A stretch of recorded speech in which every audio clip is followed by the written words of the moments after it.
Hi, everyone. Welcome. My name is Thomas Dooley. I am the resident poet at the Sanford Institute for Empathy and Compassion. Happy National Poetry Month.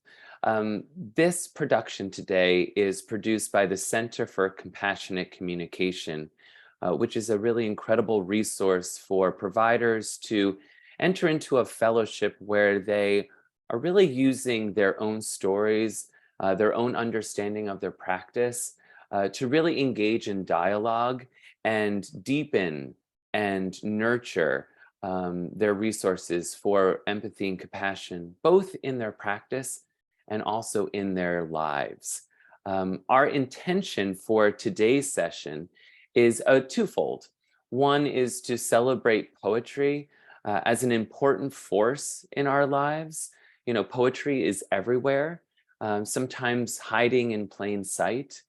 And so these kinds of programs are really to shine a light on how important it is for us to experience and press our ear to stories and where those stories lie. Um, Poetry is really important because it really joins our lived experience to our rich inner lives. And it allows us to enter into that space, that very sacred space, where our thoughts and feelings are constantly trying to become visible. We all want to feel seen, whether it's in our work, in our careers, at the dining room table with our families, um, in life and in our professional lives. It's so important that we are able to really express those very important things that come up for us. And so this is a space to do that. One of the great gifts of the Center for Compassionate Communication are the different ways that arts and medicine are being shown to our community. And so today is really an opportunity for us all to come together to celebrate poetry, to not just connect to ourselves and find a moment to connect to ourselves, but also to connect to each other. So, my hope and my secret intention for today is that we are all able to not just listen to our panelists today, not just press our ear to the different poems and expressions that come up, but also to interact. So feel free to make use of that chat button. If you're watching us on Facebook Live, please feel free to drop any of your comments in the comments section below. There will be some time for us all to really share our individual expressions and questions and stories. So please feel free to be as interactive as you'd like. But if you're coming to this also maybe to learn a bit more, and to maybe be exposed to how poetry can be a healing modality in medicine, this is a very powerful way to explore that kind of a question. Um, Studies have shown that the use of poetry and the use of expressive writing can really reduce stress in the body. For some, it can redirect pain, allow us to refocus on other things, and also can slow down our heart rate and really contribute to our overall well being. The very wonderful poet and Nobel Prize winning Louise Gluck says this, that writing is a kind of revenge against circumstance too, bad luck, loss, and pain, because you can make something out of it. Then you've no longer been bested by these events. It's so important to understand that literature is there for us to feel not so alone in this world. That when we feel we are in a moment of great powerlessness, writing and poetry can help us recover clarity and move towards feeling like we have a bit more power, a bit more authority. Um, so we are so excited to be joined today by a really great group of clinicians who I've had the great privilege of meeting um, throughout my tenure at the Institute. These clinicians um, are really going to shine a light on an individual poem that perhaps allows them to process their own work. Maybe it gets them through the day. Maybe it deepens their understanding of their practice. Maybe it allows them to step boldly into why it is they are caregivers and providers. What is important for them? What are the aspects of their vocation, that lead them deeper into their intentions and purpose? And so that one way to really explore those kinds of questions is through just the sharing of a poem. Oftentimes, when we share a poem, whether we are reading it or writing it, that poem can hold within it many different truths about a lived experience. We forget that a poem is really about a lived experience, that it's about a life, and that the poem, the lyric, is really that individual writing and saying to us, I lived, I experienced this, and now I'm reporting back on what that experience was like. So, this is a great opportunity not only for us to do some of our own writing, but also to listen to others as they share some of the poems that are really meaningful to them. So, today, what we're going to do is we're going to have a really great conversation with some of those providers that I referred to before. It's a bit of an open mic where they'll be reading a poem that they find meaningful to them in their practice. After we do the open mic session, then we're going to take a look at a poem that's going to be inspiration for our own writing. I'm going to give you all a writing prompt. Don't worry. It's just really to engage curiosity, to allow the imagination to just come into the room.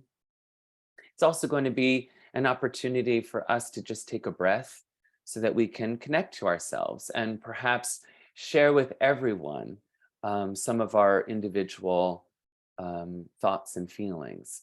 And then we're just going to come back together at the end of our writing to just talk a little bit about what are some of the ongoing programs that the Institute offers that can really help you stay engaged with the healing power of arts and medicine, specifically poetry.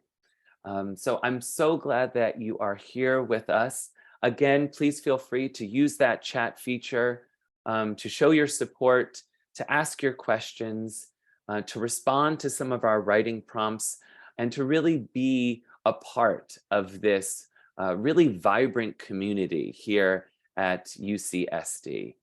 It's a great privilege to be in this company. And also to be at the forefront of some very exciting studies. The University of California at San Francisco just completed a study on poetic medicine and how using poetry and how using um, different types of engagement with poetry has really benefited clinicians and also medical students. Some of the studies that are coming out are really heartening in terms of how we use poetry in healthcare.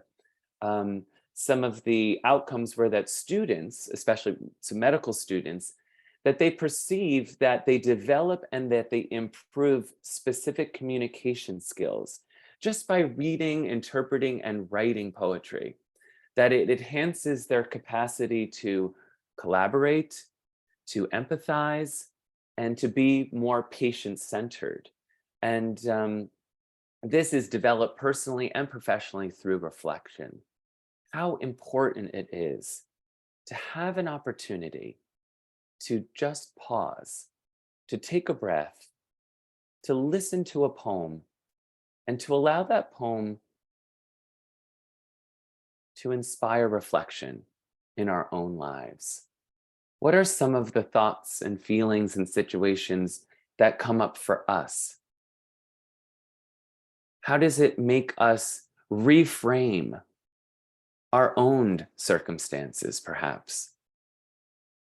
And how can we share that with others so that we feel more seen, more heard, more legible in not just our lives, but also in the ways that we care for our patients and the ways that we interact with our colleagues? And so our deep hope is that this session really is a tool for really deepening and developing those centers within us that generate more empathy and more compassion, not just for those that we work with and those that we care for, but also empathy and compassion for ourselves, how to be less judgmental and more forgiving. So I'm so excited to introduce all of you to our panelists today, who we simply asked, would you care to read a poem that you find meaningful in your lives? And so we'll go through our providers today, asking them to read the poem, and we'll have a little bit of a chat. So I'd like to introduce you to our first reader, Dr. Isabel Newton. And Dr. Newton is going to just give some voice to a poem that she feels is really meaningful in her life and in her practice. Hi there, Dr. Newton. It's so good to see you. Hi, Thomas. Thanks for having me. Thank you so much. Would you care to read your poem for everyone, and then we'll just have a little chat about it? All right. The poem is called Patience by Aurora Levins Morales. Why do they call us the patient? We are not patient. We endure the anxious tedium of public hospital waiting rooms because waiting is the punishment of the poor. Interminable buses to inconvenient places where we count up our cash, calculating whether we can take a cab home instead of riding our exhaustion. The angry contempt of specialists taught to believe any pain they cannot explain is insubordinate, deliberate, offensive. We are not patient, we are denied, not medically necessary, they say, not proven. Feel free to appeal. We are experts at appealing, so we begin again, gathering documents, faxing releases, collecting letters and signatures, giving our numbers, all our numbers, to dozens of indifferent, underpaid clerks, stacking up evidence for the hearing, where we will declare as civilly as we can to the affronted panels that it is necessary that we breathe, sleep, digest, be eased of pain, have medicines and therapies and machines, and that we not be required to beg. While I am waiting, I am using my pen, steadily altering words. Where the card says medically indigent, I cross it out and write indignant. Where my records say chemically sensitive, I write chemically assaulted, chemically wounded, chemically outraged. On the form listing risk factors for cancer, I write in my candidates, agribusiness, air fresheners, dry cleaning, river water, farm life, bathing, drinking, eating, vinyl, cosmetics, plastic, greed. I am making an intricate graffiti poem out of mountains of unnecessary paperwork. Where the doctor has written disheveled, I write untamed. Where it says refuse treatment, I write refused to be lied to. Where it says safe, side effects minimal, I say prove it.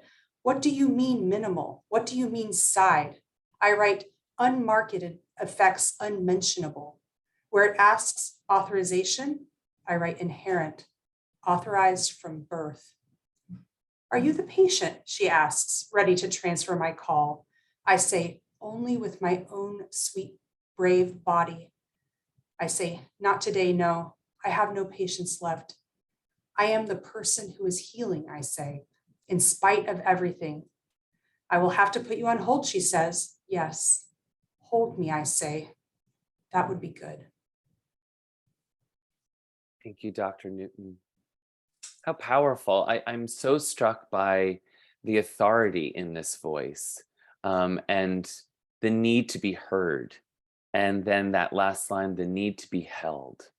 I'm curious how this poem reverberates for you, and why you find this to be really meaningful, not just in your life, but in your practice. I'm very sensitive to the fact that women and underrepresented minorities are disproportionately burdened with the need to provide proof for the pain that they're having or the experience that they had. And this happens all the time. And I think in medicine, we are trained to look at the details and the data and trust that more. We're falling farther and farther away from the human. And in some cases, you do have manipulative patients, and that burns you. You get a sense that someone is trying to extract something from you, whether it be pain medication or they're trying to have some sort of litigation or perhaps get out of work. But those are really not the majority. And so for me, I hear in her voice a feeling that she is having to come up against a system that disbelieves her, that discounts her humanity, that requires her to do unnecessary bureaucratic behaviors that further compound her illness and does not contribute to healing. And that these kinds of burdens, this tax, is greater on people without means or without voice. And that these people are pretty much disregarded and thought, well, this is just what it's like to have to go get medical care. You should be grateful that you have it. And I don't feel that way. And then also in my own experiences as a patient, I have not felt these things where she, looks at, there's a lot of association with things that may or may not cause illness, but I have felt this, feeling of wanting to justify my own rationale for even looking for help. And it should be enough for me to say, I have this thing or I have pain, but you get there and you're like, okay, I'm building an argument. I don't want to be branded as crazy. I don't want to be, dismissed as hysterical. I don't want to be put into a bucket. And so I see this from both standpoints of patient and of doctor. Mm. I love how sometimes a poem can invite us into kind of a quiet moment of reflection, or a poem can fuel us into a moment of action. And I feel like this poem kind of activates or energizes, that calling for you, or that maybe call to action, to be able to be someone who not just listen, but actually can really kind of repair that divide between the patient and the provider. Yeah, and then, that divide oftentimes is created by misconceptions or things that we would, call pseudoscience or that we would want to debunk. And it's been a huge exercise in my own practice to be curious about the sources of those kinds of that skepticism on the side of the patient. For example, I've been asked by patients where I, have to place a clip after a biopsy if it's a tracking device. And of course, that sounds absurd. And it's frustrating sometimes, and it can make you come to conclusions about the patient that can go down a big, long rabbit hole. But I've found that if you ask me, why is this patient so distrustful of this system? How many times have they had to have been mistreated? And so I'm going to have to work to earn trust, or at least to not further degrade it. And that has helped quite a bit. Beautiful. Thank you so much for not just offering this really powerful and sometimes shocking poem. That was something that I saw in the chat, but also kind of how you've applied it to your own intentions, your own philosophy as a physician. So thank you so much, Dr. Newton. Thank you for the opportunity, Thomas. You can call me Isabel, as always. Okay, it's so good to see you. I'm so glad you're able to join us for this celebration of poetry. I know poetry really resonates with you in many ways, so thank you. Our next presenter is Dr. Chris Matthews, who will be reading a very powerful poem and has a wonderful story attached to it as well. So, hi there, Dr. Matthews. How are you? Good, Thomas. It's so good to see you. And would you like to read your poem for everyone? Okay. It's called Ithaca by the Greek poet Constantine Cavafy. As you set out for Ithaca, hope your road is a long one, full of adventure, full of discovery.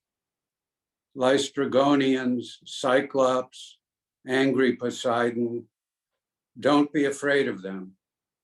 You'll never find things like that on your way as long as you keep your thoughts raised high, as long as a rare excitement stirs your spirit and your body. Lystragonians, Cyclops, wild Poseidon, you won't encounter them unless you bring them along inside your soul, unless your soul sets them up in front of you. Hope your road is a long one. May there be many summer mornings when, with what pleasure, what joy, you enter harbors you're seeing for the first time. May you stop at Phoenician trading stations to buy fine things, mother of pearl and coral, amber and ebony, sensual perfume of every kind, as many sensual perfumes as you can, and may you visit many Egyptian cities to learn and go on learning from their scholars. Keep Ithaca always in your mind. Arriving there is what you're destined for, but don't hurry the journey at all. Better if it lasts for years, so you're old by the time you reach the island, wealthy with all you've gained on the way, not expecting Ithaca to make you rich. Ithaca gave you the marvelous journey. Without her, you wouldn't have set out. She has nothing left to give you now. And if you find her poor, Ithaca won't have fooled you. Wise as you will have become, so full of experience, you'll have understood by then what these Ithacas mean. Wow. Hope your road is a long one. What a beautiful wish. I'm so curious to hear how this poem opens up for you, throughout your life. And if you just want to share a little bit about, why this poem is meaningful for you and meaningful in your practice. Well, this poem I first encountered when I was in my mid-30s, still working at UCSD after finishing my training. And my favorite aunt sent me in the mail a book of Cavafy's poetry, and I had never heard of the man. And this is sharing something about myself. It was her way of telling me that she knew that I was gay, because as I read this poem, these poems, not just this one, but many others, I realized that I had this shared identity with the poet.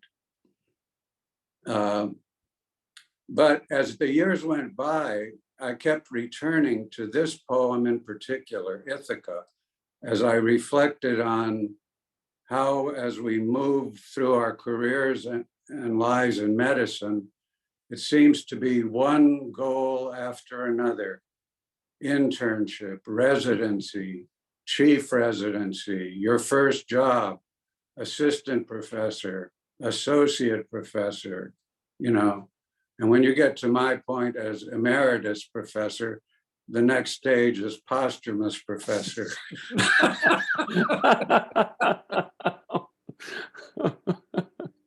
And as I shared with you in the email exchange, I love this poem so much that a few years ago, when I was asked to give a talk at the white coat ceremony at the medical school, I ended it with this poem because I felt that students are just beginning this long journey and anticipating all these milestones and how easy it is to forget to live in the moment and experience everything that happens along the way. It's beautiful. All the different passages that we walk through. And we have this poem to allow us to, in some way reflect. But reflection is not a given. I think just as you mentioned, just we're kind of hurtled forward, through all these different, life changes and all these different thresholds that we have to cross in our career, that these are kind of moments that we can just kind of stop on the road, look out on the horizon and dream and reflect a bit more. Yeah. Thank you so much, Dr. Matthews. I really appreciate it. Thanks. Thank you. We're joined now by the very wonderful Ten Mendoza, RN, a wonderful participant with our monthly Hearing Myself Think sessions. And welcome, Ten. It's so good to see you. Hi, Thomas and everyone. Can you hear me? Yes, we can hear you perfectly. I'm hiding in the treatment room. It's been a very busy day and I am at work, but I'm happy to be here and take a moment. It took me a while to just kind of like actually take that one deep breath that signaled me. There's active drilling everywhere around me. It's just the joke of the universe. Absolutely. And also, Ten, what you're offering all of us is just an invitation to just take a breath, Yes.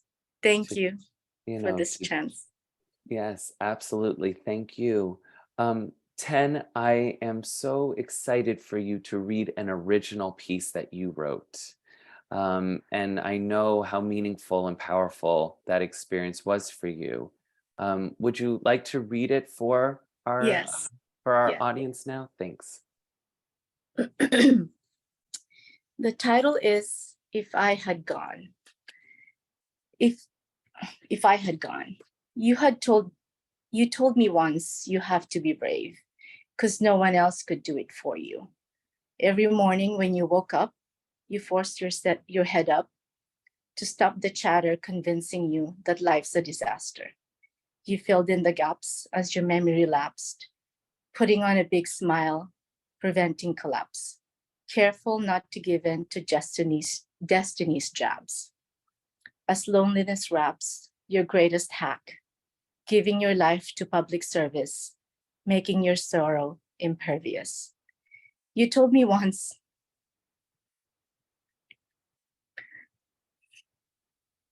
you have to be brave, because no one else could do it for you. When you had to fight to breathe as COVID deceives, when there's no one there to hold you, when there's no one there to be with you, to kiss your cheek, laugh with you, to question the purpose of being NPO, when you're dying tomorrow. That sip of orange juice would have been life's adagio. You have to be brave because no one else could do it for you. The time had come when being brave meant I had to forgive this tidal wave of guilt I've had of not being there when I was all aware of your despair that my prayers did not repair. 10/10/2020 was meant to be your dream, your death, my birth, all souls on earth. I have to be brave because that's what you would have done if I had gone instead. I'm so sorry. I'm always crying when I read that one. You have nothing to apologize for, Ten. I'm always a crybaby. That is beautiful. And thank you for just walking into that very, very vulnerable space, and taking us with you, and the courage that it takes to just share that very powerful expression. So thank you. Beautiful. Um, I'm so curious, Ten, because we have folks on here that, are really trying to find ways to explore their own burnout, their own grief, their own sense of loss, both in our personal and our professional lives. And I'm just curious what the experience of writing has been for you, either writing the poem you just read or other pieces of writing. What has that allowed you to experience? It's become a compulsion for me, and it's also as urgent as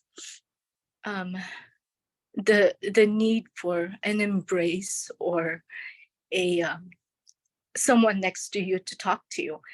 So I think writing down everything that's coming out of me without having to pick and choose which person I can burden of this conversation, it's been really helpful that I have the ability, the chance to just write down something that I'm feeling at that moment. It's like an on the go, accessible, free, no risks to it, relief for whatever I'm going through.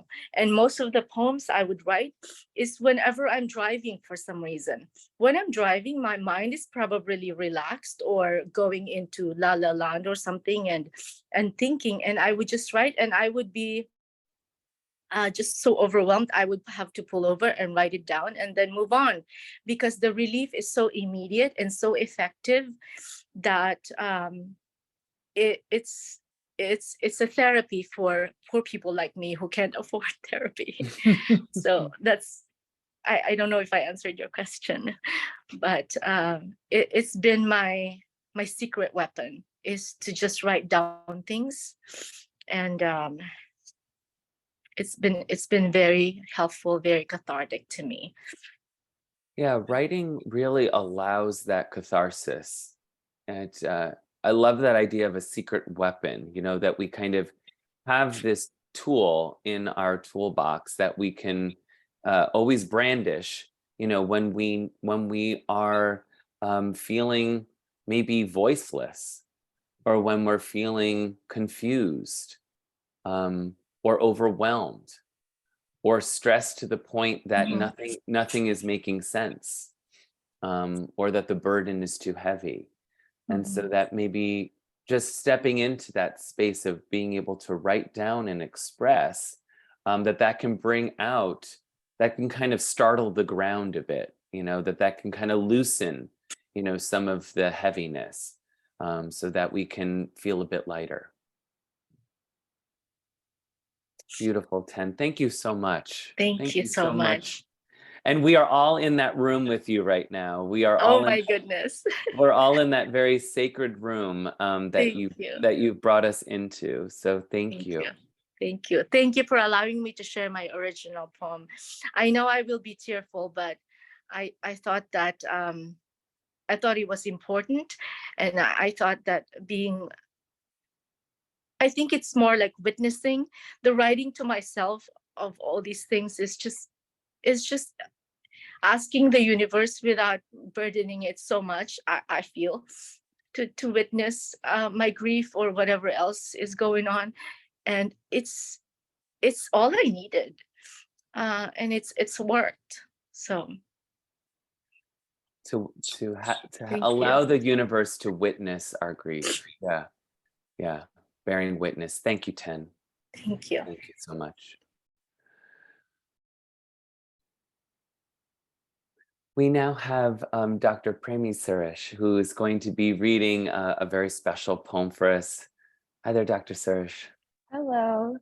Thank you, Ten. Now I feel all choked up. But thank you for sharing that poem. Okay, I'm going to be sharing The Raincoat by Ada Limon.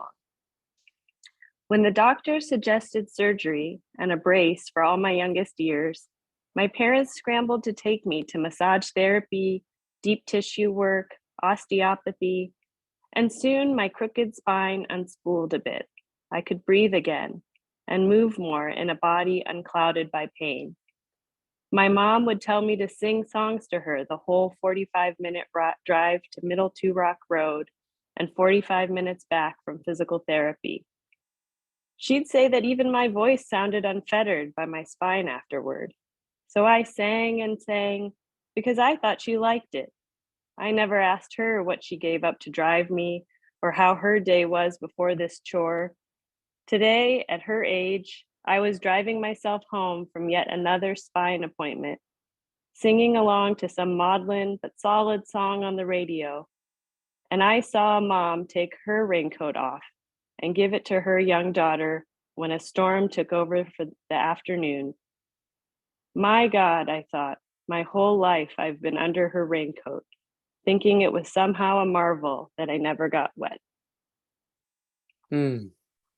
Thank you for this poem, and also for kind of making visible a caregiver narrative, the ways in which we become caregivers. And I think sometimes we forget about that as being a calling rather than a burden.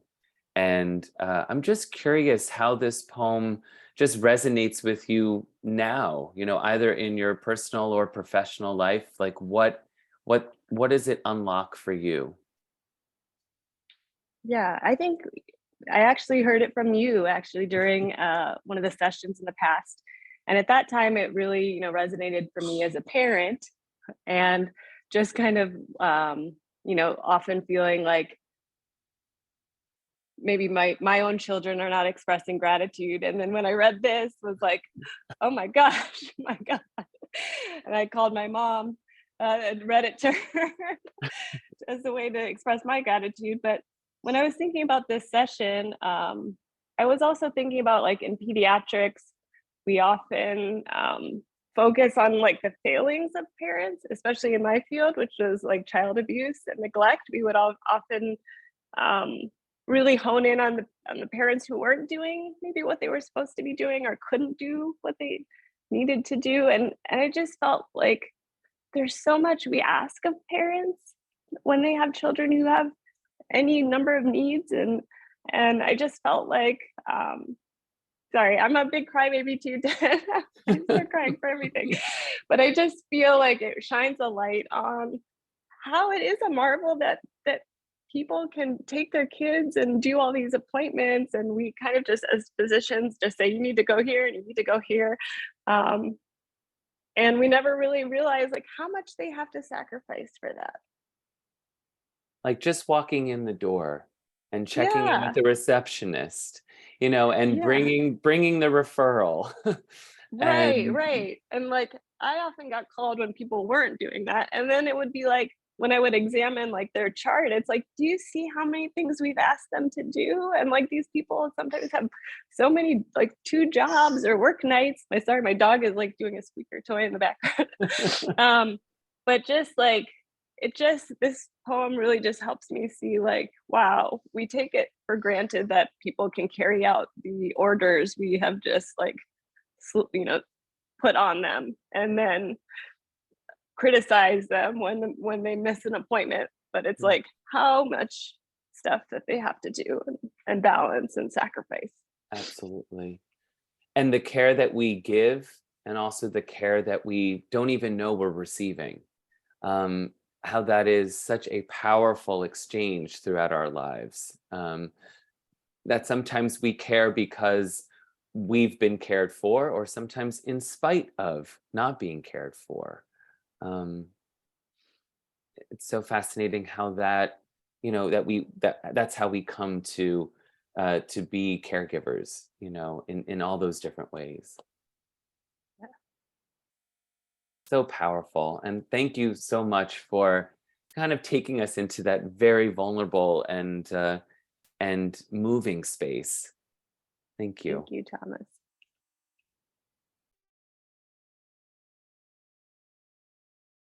really stunning place that we've all found ourselves in.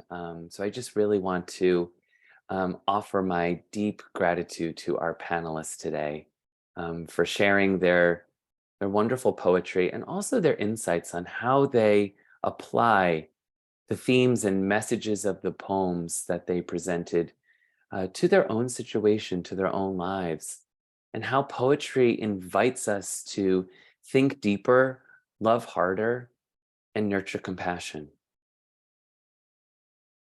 We have a brief writing invitation for all of you. Now we have our heads and hearts filled with poetry. And so we have one more poem by the Irish poet Padraig Ó Tuama.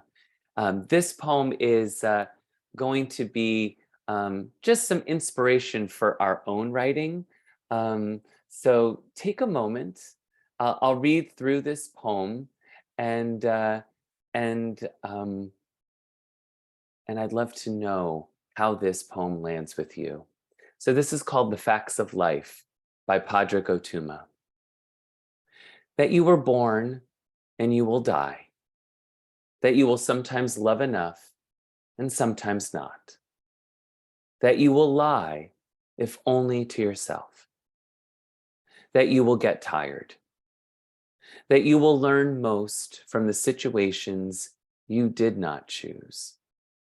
That there will be some things that move you more than you can say. That you will live, that you must be loved. That you will avoid questions most urgently in need of your attention. That you began as the fusion of a sperm and an egg of two people who once were strangers and may well still be. That life isn't fair. That life is sometimes good and sometimes better than good. That life is often not so good. That life is real, and if you can survive it, well, survive it well with love and art and meaning given where meaning's scarce. That you will learn to live with regret, that you will learn to live with respect. That the structures that constrict you may not be permanently constricting. That you will probably be okay. That you must accept change before you die, but you will die anyway. So you might as well live. And you might as well love. You might as well love. You might as well love.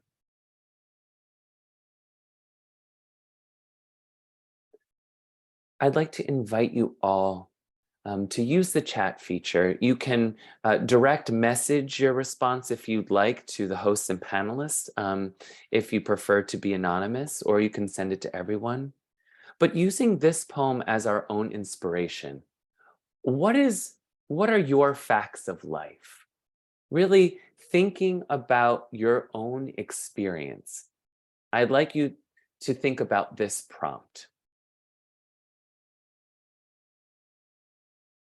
What are your facts of life?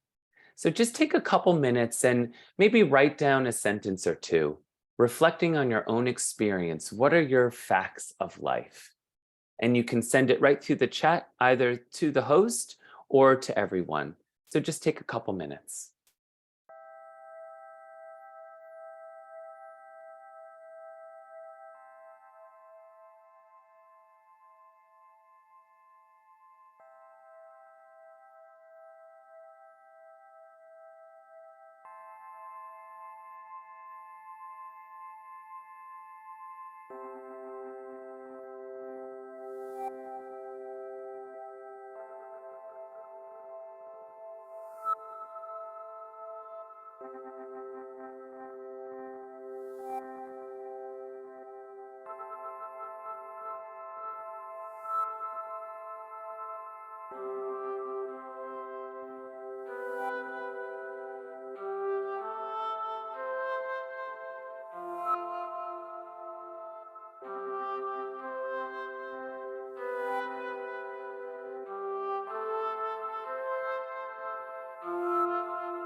Thomas, you're muted.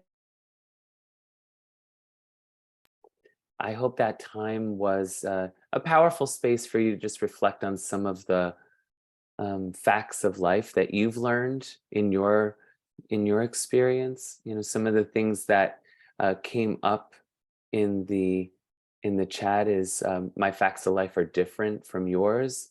That I know now is important. Both are facts.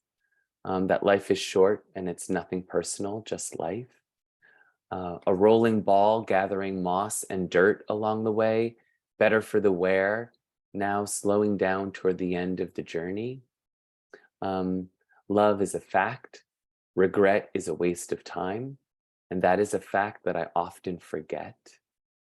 Learning to forgive myself after realizing the first thought isn't always the best one, nor the words that followed that first thought. Keep going and keep learning.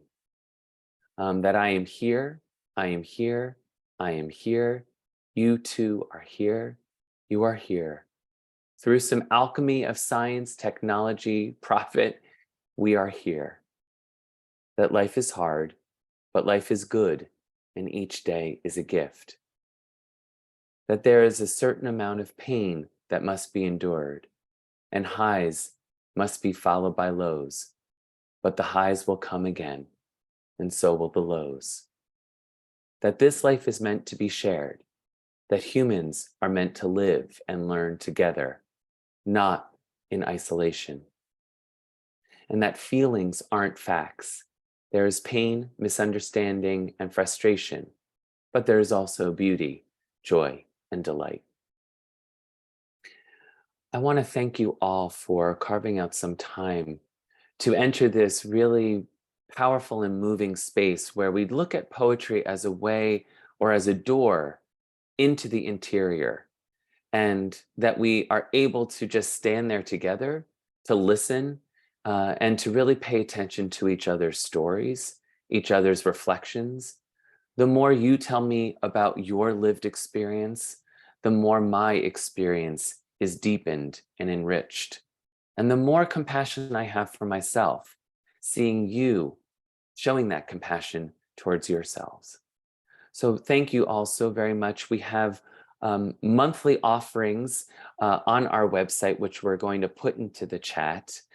So if you'd like to participate in any of these offerings, Hearing Myself Think is each month, and you can go on and click on the registration. You can register and be a part of our community. It's free, it's open to all. And we have some really great sessions that are coming up. We have a celebration of nursing, which will be Tuesday, May 9th. We have poetry that will support clinical bereavement care. So the poems of grief and loss and mourning. And so that will be on July 18th. We also have letters to my younger self. So that will be kind of reflecting on our younger selves and staying in contact with our younger selves. And that will be in August. So please feel free to register to be a part of our community, to not just listen to the great poetry that's coming out in our community, but also to participate, to be aware, and to witness your own life. So that we can stand along and beside you and witness it as well. Thank you all so very much. Thank you to our wonderful panelists. Happy National Poetry Month, and take very good care. Thank you all.